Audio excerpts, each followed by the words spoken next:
Nah itu hebatnya ulama tarim. Jadi futuh ya, jadi sudah bisa membaca yang akan datang. Itulah hebatnya ulama-ulama di Tarim, Hadramaut itu. Padahal saya waktu itu di Malaysia belum diterima. Jangan pernah menyerah untuk mencoba. Saya itu banyak mencoba. Ketika saya SMA, saya tidak hanya ke Al-Ahqaf dulu, saya coba ke Universitas di Indonesia misalnya. Terus di Yaman, rencana waktu itu mau ke Mesir juga, tapi orang tua sudah pilih Yaman aja, kata orang tua. Jangan pernah lupa untuk bersedekah meskipun sedikit, itu kunci juga, karena di bagian harta kita itu juga ada hak orang lain juga. Itu. Assalamualaikum warahmatullahi wabarakatuh. Saya Umam Syarif dari Kabar Madura Audiovisual atau yang dikenal dengan KM Hafiz. Pada kesempatan kali ini kita bertemu dengan sosok hebat yang mempunyai prestasi luar biasa, yang pendidikan S1 dan S3-nya ditempuh di luar negeri. Sosok yang luar biasa ini merupakan putra asli Pamekasan, sehingga sangat penting bagi para pemuda untuk menjadi inspirasi dalam menempuh berbagai pendidikannya. Karenanya pada kali ini akan mengulas tuntas bagaimana dari awal menempuh berbagai pendidikan mulai jenjang S1 sampai S3. Boleh diperkenalkan dulu ini kepada KM Hafiz. Assalamualaikum warahmatullahi wabarakatuh. Saya Muhammad Taufik, asli Pamekasan, lahir di Pamekasan 31 Januari 92. Artinya sekarang umur 29 tahun. Lahir dari keluarga yang sederhana di Pademau, Sentol. Kemudian setelah beberapa tahun hijrah ke Berantatinggi ikut orang tua dari bapak itu, dari bapak. Dan alhamdulillah meskipun keluarga sederhana, tapi orang tua itu sangat peduli terhadap pendidikan, dan itu dipupuk sejak kecil. Jadi sejak kecil itu saya dilatih untuk sekolah di SD itu sambil mengikuti les bahasa Arab dan bahasa Inggris waktu itu. Kemudian setelah SD saya nyantri di pesantren Al-Falah di dekat rumah itu, di tetangga. Jadi SMP, sambil sekolah SMP Negeri 2 Pamekasan, tapi kalau malam itu ngaji di pesantren seperti itu. Ya, lulus SMP, orang tua inginnya saya mondok di Sodogiri, tapi karena waktu itu saya ingin sekolah SMA Negeri, akhirnya saya melanjutkan SMA Negeri 3 Pamekasan sambil nyantri di pesantren Darul Lughah di Kiai Ahmad Ghazali Salim LC itu. Nah di sana saya banyak termotivasi untuk kuliah ke luar negeri, khususnya di Timur Tengah. Dan saat itu setelah kelas 3 itu saya oleh beliau diistiarohkan untuk melanjutkan di Yaman, di Universitas Al-Ahqaf di Kota Tarim, Hadramaut, Yaman. Alhamdulillah lulus waktu itu 2009. Waktu itu masih umur 17 tahun ya. Luar biasa ya. Ya. Dengan usia 17 tahun sudah bisa tembus ke internasional dan ya alhamdulillah, itu berkah dari pertama doa orang tua, kemudian yang kedua adalah guru, yaitu Kiai Ahmad Ghazali Salim itu yang selalu motivasi untuk melanjutkan perguruan tinggi dengan beasiswa di Timur Tengah. berarti full beasiswa ini saat ini? Iya, full beasiswa, hanya berangkatnya saja itu. Kalau dari beasiswa dari pemerintah Indonesia kah atau dari luar negeri? dari pihak universitas. Universitas. Iya. Dari Al-Habib Profesor Abdullah bin Muhammad Baharun. Beliau sosok rektor yang sangat dermawan sekali. Ya, bahkan banyak kisah-kisah bersama beliau itu. Dari saking ikhlasnya itu, mobil-mobilnya beliau itu dijual untuk universitas. Iya. Untuk perkembangan universitas. Bisa, iya. Untuk S2 ambil di mana? Ya, karena di Yaman itu waktu itu sedang perang.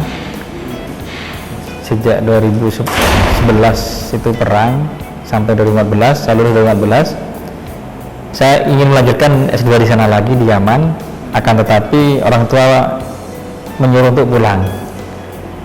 Nah, saat itu saya bingung antara melanjutkan kuliah S2 di Yaman, di Al-Hadwaf lagi, atau pulang. Nah, kemudian suatu ketika saya ziarah di Zambal, di Makbarah, di kuburan Zambal.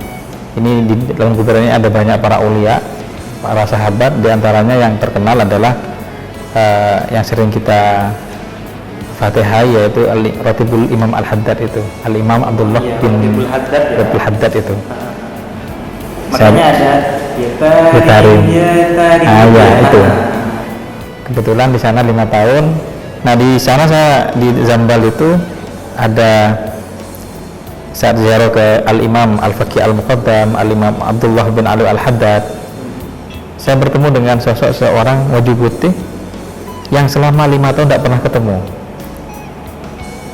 Waktu itu beliau mengatakan, taatlah kepada kedua orang tuamu, kata beliau. Alaika bi ta'atil walidain, seperti itu kata beliau. Padahal saya tidak pernah cerita antara kebingungan saya untuk pulang ke Indonesia atau melanjutkan S2 di sana, seperti itu. Nah, semenjak itu saya langsung beli tiket, cari yang paling murah karena waktu itu mahasiswa kan ya. Saya cari tiket Turkish Airlines. Ternyata Turkish Airlines itu transit di Turki dan Malaysia. Di Turki sempat cari beasiswa, tapi orang tua suruh pulang juga, menyuruh untuk pulang. Di Malaysia sempat mencari beasiswa juga, akan tetapi kata orang pulang dulu nak, karena kamu 5 tahun tidak pulang. Akhirnya saya pulang ke Indonesia, dan sampai Indonesia ternyata kata orang tua udah lanjut di Indonesia aja dulu, katanya S2 nya. Akhirnya saya melanjutkan di, waktu itu rencana ke UINSA, tapi waktu itu ditutup sudah. UIN Malang ditutup, yang buka hanya Unsuri, Universitas Sunan Giri Surabaya. Akhirnya saya masuk di situ, masuk 1 semester, dan ya karena berkah taat sama orang tua itu, semester kedua dapat beasiswa dari Kementerian Agama, seperti itu. Dapat beasiswa terus ya? Alhamdulillah, iya. Terus S3-nya gimana? Nah, di Unsuri itu saya, karena di Surabaya saya kurang kerasan, akhirnya saya memacu untuk cepat selesai. Saya di Unsuri itu 3 semester, kemudian lulus tercepat dan terbaik. Akhirnya mendapat kesempatan untuk ikut tes di LPDP. Saya ikut coba-coba di LPDP. Sebelumnya, setelah saya lulus waktu itu di Januari 2016, masih ingat saya itu, di STAIN ini buka formasi dosen. Tapi ada syarat yang belum dipenuhi oleh saya, itu umurnya minimal 25 tahun. Waktu itu saya masih 24 tahun. Akhirnya saya memutuskan untuk ikut LPDP. Alhamdulillah, dengan 3 proses. Pertama itu adalah administrasi, daftar secara online. Yang kedua itu substansi. Nah, di substansi ini adalah ada 3 tes. Pertama wawancara, interview. Di situ ada 2 pakar profesor tentang bidang kita. Yang kedua adalah tentang psikologi kejiwaan kita. Kemudian tes berikutnya adalah essay. Tes berikutnya adalah FGD, forum group discussion. Jadi 10 orang diskusi tentang suatu masalah, dan itu menggunakan full bahasa Inggris gitu. Ya. Alhamdulillah 2016 itu bulan Maret diterima, mendapat beasiswa ke luar negeri. Aslinya saya pilih Maroko, akan tetapi pilih di Malaysia. Ya, di Malaysia. Di Malaysia. Ceritanya panjang. Jadi ketika saya bulan Mei itu mau ke Maroko, saya ke Kementerian Agama, dan oleh Kementerian Agama itu tidak dapat rekom karena bukan beasiswa 5.000 dokter katanya. Akhirnya saya nanya lagi ke LPDP, gimana? Oh, kamu bisa milih berbagai universitas, ada 22 negara waktu itu. bisa milih bebas. Akhirnya saya milih rencana itu ke Kairo. Saya berangkat ke Kairo, dan minggu di sana orang tua nelpon lagi, nak pulang. Padahal itu sudah nyampe di sana, sudah tinggal mau ngasih berkas, kata orang tua pulang dulu nak katanya. Misalnya saya pulang dulu ke Indonesia. Sebenarnya saya Kairo itu untuk simposium aslinya, seminar internasional di sana. Saya lain mau daftar. Ternyata ketika setelah seminar itu, setelah simposium PPI dunia di Al-Azhar, di Al-Azhar University itu, orang tua bilang udah pulang dulu nak, kalau masalah kuliah nanti cari yang dekat, kata orang tua itu, jangan yang jauh. Iya.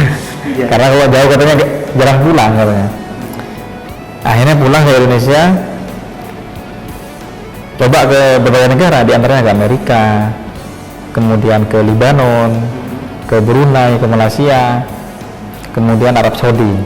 Saya coba daftar, ternyata semuanya diterima, kecuali Malaysia belum diterima, belum dapat surat. Kemudian saya kedatangan Rektor Al-Ahqaf University Hadramaut Yaman itu ke Indonesia. Saya minta isyarat kepada beliau. Kata beliau, ikhtar al-jami'ah al-islamiyah al-alamiyah Malaysia. Kok bisa begitu, kok suruh pilih di Malaysia?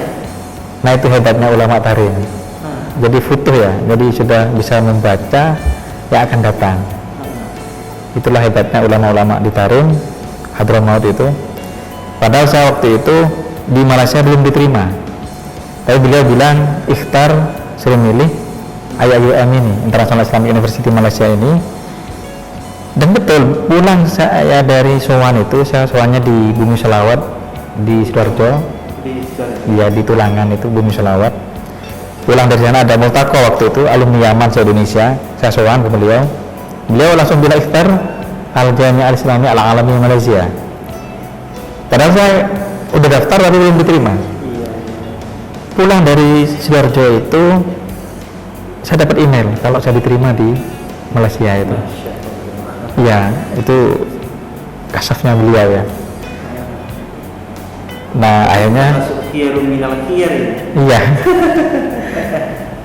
Meskipun berat, sebenarnya saya masih pengen ke Timur Tengah lagi, tapi kata beliau suruh milih Malaysia, sudah saya pilih Malaysia, dan orang tua juga setuju karena dekat. Kalau Malaysia kan cuma 2,5 jam naik pesawat itu. Daripada ke Kairo itu harus 7 jam 8 jam. Akhirnya pilih Malaysia. Ternyata di Malaysia ternyata bagus kampusnya. Di IIUM itu dosen-dosennya banyak dari Timur Tengah, dari Al-Azhar, dari Al-Ahqaf, dari Aljazair, dari Tunis itu, dari Eropa juga ada. Ya, siapakah sosok orang tua yang hebat ini? Gimana kesannya? Maksudnya orang tua pendidik panjenengan di mana ini kok bisa sehebat ini begitu? Kita kan perlu digalinya. Iya. Jadi orang tua itu, saya melihat sosok orang tua Abi dan Umi itu sosok yang sangat ikhlas ya. Banyak sekali pengabdian beliau khususnya di masyarakat, tanpa pamrih, tanpa apa ya, kalau mengajar dan aktif di suatu organisasi di NU itu tanpa pamrih, semuanya untuk kalau masalah NU dikasih semuanya gitu kan. Kemudian orang tua itu juga sering gitu dipinjami orang uang itu tidak balik, dan orang tua mengikhlaskannya. Iya. Dan iya, dan yang paling berkesan itu ketika saya hendak SMP itu, saya mau melanjutkan SMA lalu SMP, beliau pesan seperti ini, "Dong, baan motor titik Ibnu Batuta, saya terus keliling dunia aja," kata orang tuh. "Kau tuh pinter bahasa Arab, bahasa Inggris. Nah, kalau kamu ingin jadi Ibnu Batuta yang mengelilingi dunia itu, katanya, kau tuh harus pinter bahasa Arab dan bahasa Inggris." Akhirnya saya waktu itu belajar di Darul Ulumah itu untuk dalam bahasa Arab, kemudian belajar bahasa Inggris di IPB itu, di Senya itu, di Pak siapa itu yang baru meninggal, lupa namanya ini. Iya, iya di IPB itu. Ya, alhamdulillah berkah motivasi itu yang kemudian membuat saya bisa kemana-mana itu. Oke. Iya. Bisa dijelaskan nggak? Iya. Kira-kira rahasia terbesarnya apa ini kok bisa sampai S1, S2 bahkan S3 pun gratis gitu ya? Iya. Yang perlu ditekankan untuk para generasi muda ini apa kuncinya? Pertama, kuncinya taat kepada orang tua. Oh, taat. Iya. Oke. Taat kepada orang tua, karena doa orang tua ini seperti lebih mustajab daripada doa para wali. Ya itu. Bahkan termasuk doa yang paling mustajab itu doa orang tua. Kemudian yang kedua adalah belajarlah yang tekun. Jadi kalau saya dulu belajar itu lebih lama dari yang lain. Kalau belajar tekun mah biasa, Iya. orang kan tekun semua. Tekun semua. Namun kan berapa jam kira-kira dalam sehari semalam? Kalau waktu SMA itu saya di pondok itu kalau belajar itu dari subuh itu sampai jam 12 malam biasanya. Dari subuh itu biasanya ngaji, terus jam 7 itu di sekolah sampai setengah 2, istirahat asar mulai ngaji lagi sampai jam 12 malam itu biasanya ngaji kitab itu. Berarti Dan setengah cuma 12, 1, 2, Iya. 3, ada 4 jam dong? ada 4 jam ya, 5, 4 iya 5 seperti itu. atau 4 jam, tidurnya sehari? Iya dulu. Ya, Bahkan selain itu apa ini? ya selain itu ya jangan pernah menyerah untuk mencoba. Saya itu banyak mencoba. Ketika saya SMA, saya tidak hanya ke Al-Aghof dulu, saya coba ke universitas di Indonesia misalnya, terus di Yaman. Rencana waktu itu mau ke Mesir juga, tapi orang tua sudah pilih Yaman aja kata orang tua. Kemudian ketika S3 itu saya coba berbagai macam beasiswa. Pernah saya itu ikut beasiswa dari PBNU untuk ke Arab Saudi, ke Al-Imam University di Riyadh. Tapi waktu itu lulus sudah, akan tetapi tidak keluar visa. Saya tidak menyerah. Kemudian setelah ikut tes di PBNU itu saya bertemu dengan Kiai Maimun Zubair di Sarang itu. Saya sowan ke beliau. Ternyata pesan beliau apa? Santri iku kudu dokter, kata beliau. Jadi santri itu harus dokter, kata beliau. Nah, semakin termotivasi. Akhirnya saya lulus S2 itu. Setelah lulus S2 coba LPDP dan alhamdulillah lulus. Yaitu persyaratannya itu dilengkapi dulu, administrasinya. Kalau nggak lengkap administrasi ya tidak lulus. Ya. Seperti misalnya kayak TOEFL, skor TOEFL-nya itu harus nyampe, skor TOEFL-nya juga harus nyampe. Kemudian riset itu harus yang terbaru, jangan yang lama-lama. Kemudian apa namanya ya, jangan pernah lupa untuk bersedekah meskipun sedikit. Itu kunci juga, karena di bagian harta kita itu juga ada hak orang lain juga. Iya, ini kan sudah di puncak karirnya. Kenapa memilih YIN? Sejak kapan dia jadi dosen? Jadi di YIN itu 2019. Mengapa saya milih YIN? Jadi ceritanya seperti ini. Saya waktu S3 di Malaysia itu selesai sidang proposal defense. Saya itu ada undangan seminar di Turki. Sebelumnya di Amsterdam, kemudian di Madrid. Nah, waktu di Turki itu saya bertemu dengan dosen Indonesia 4 orang dari YIN Kudus, baru jadi profesor kemarin, Prof. Abdurrahman Kasdi.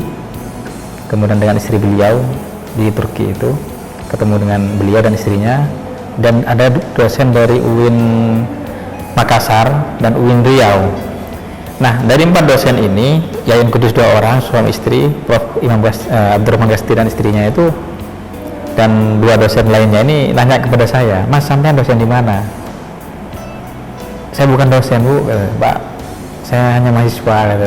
Mahasiswa di mana? Di Malaysia. Mahasiswa berapa? S3, Pak. Oh, pantesan. Ini aja, Mas, sampean sekarang ini ada tes CPNS, katanya beliau. Sedang dibuka sekarang, ayo daftar. Nah, waktu di Turki saya daftar online. Saya bingung milih yang mana karena banyak itu kan dibuka itu di website. Saya cari yang terdekat dengan rumah, Madura. Saya ketik Madura, ada UTM sama YN Madura. Akhirnya saya milih YN Madura karena dekat dari rumah. Kemudian milih Fakultas Syariah itu di mata kuliah Sejarah Pemikiran Hukum Islam. Awalnya saya itu apa namanya, ya sekedar ikut karena S3 saya belum selesai kan gitu.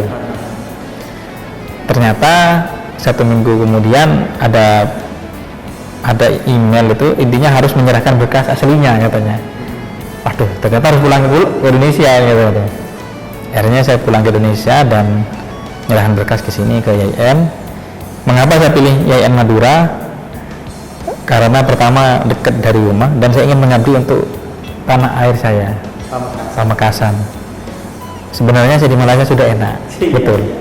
Di Malaysia itu alhamdulillah saya sempat jadi komisioner di KBRI, di PPLN, di bawah Atas Politik dan Budaya itu, dan secara finansial jauh lebih besar daripada jadi dosen kan. Iya. Kemudian saya juga di Malaysia itu jaringan NU di PCINU, kemudian di IAS Sidogiri ada alumni Sidogiri juga di sana. Nah, di sana sempat ada seorang datuk itu membangunkan sebuah masjid dan madrasah, dan saya tinggal di situ, jadi sambil ngajar juga di sana. Itu wakaf itu. Dan sebenarnya kalau bicara finansial jauh lebih besar di sana, jauh ya. Tapi saya lebih cinta terhadap tanah air. Saya ingin membangun Madura khususnya Pamekasan melalui pendidikan seperti itu. Pesan kepada para generasi muda Pamekasan agar pendidikan yang berkualitas sehingga juga bisa mengharumkan Pamekasan di berbagai belahan dunia seperti panjenengan. Ya, jadi orang Madura ini ada di mana-mana, termasuk di Malaysia itu banyak, di Saudi juga banyak. Pokoknya setiap saya berkunjung sebuah negara pasti ada orang Madura. Bahkan di Amsterdam itu ada Jalan Madura, iya, Madura Straat namanya. Kemudian di beberapa negara itu pasti ada orang Madura, tapi rata-rata menjadi tenaga kerja PMI, pekerja migran Indonesia itu ya. Nah, harapan saya untuk pemuda Indonesia, pemuda Madura khususnya Pamekasan, kita pemuda ke luar negeri itu jangan sampai jadi pekerja, jangan sampai jadi TKI, jadilah kalau nggak jadi peneliti jadilah mahasiswa. Nah, makanya ketika saya pertama kali ke Malaysia itu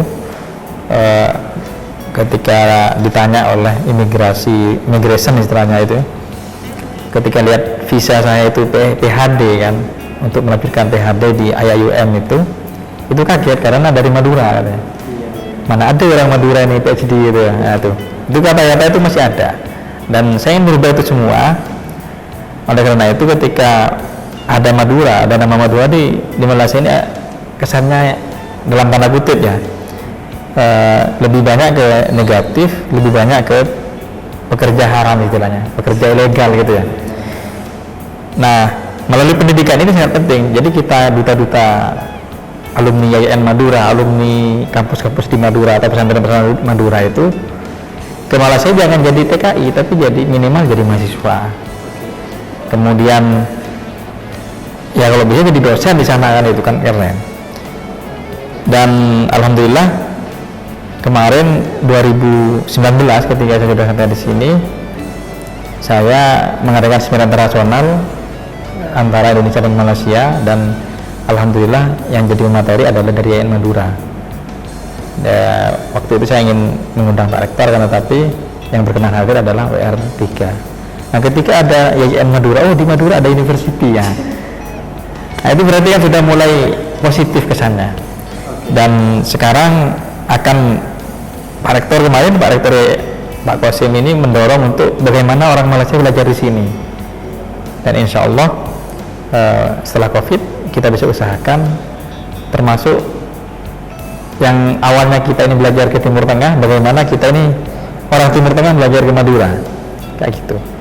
Dan ya setelah melalui perjalanan yang panjang, Iya. mulai di S1, S2, dan S3, what's the new?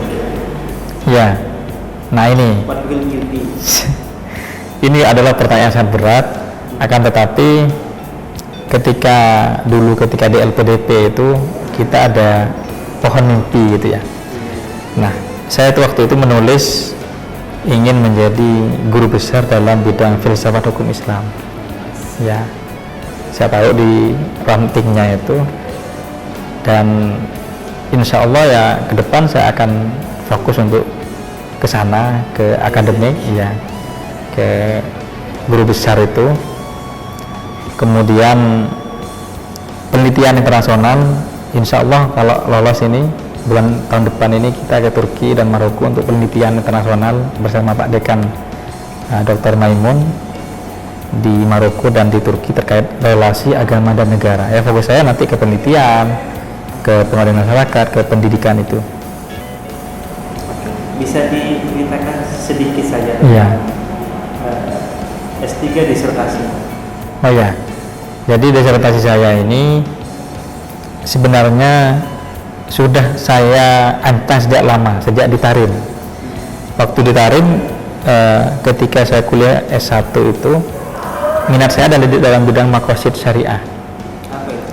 Maqasid syariah itu adalah tujuan atau filosofi dari hukum Islam. Jadi kita sholat ini untuk apa, kemudian zakat ini untuk apa, kemudian haji ini untuk apa. Ini ada filosofinya. Misalnya kayak zakat, bahwa atau sholat misalnya, bahwa Allah memberitakan sholat ini bukan untuk sia-sia kan, tetapi untuk kemaslahatan. Dengan sholat maka agama kita terjaga. Dengan sholat hati kita menjadi tenang. Kalau tidak tenang berarti masih belum sepenuhnya sholat. Menikah juga misalnya, menikah ini udah menikah, sudah Sampai? sudah juga. Nah, menikah ini juga ada tujuan, ada filosofinya. Makanya setiap syariat yang diciptakan oleh Allah ini pasti ada masalah, ada kemaslahatan di situ. Nggak ada kemudian Allah memberitakan sesuatu untuk memberatkan manusia, nggak ada. Itu adalah inti dari maqasid syariah. Nah, disertasi saya ini fokus pada bidang politik.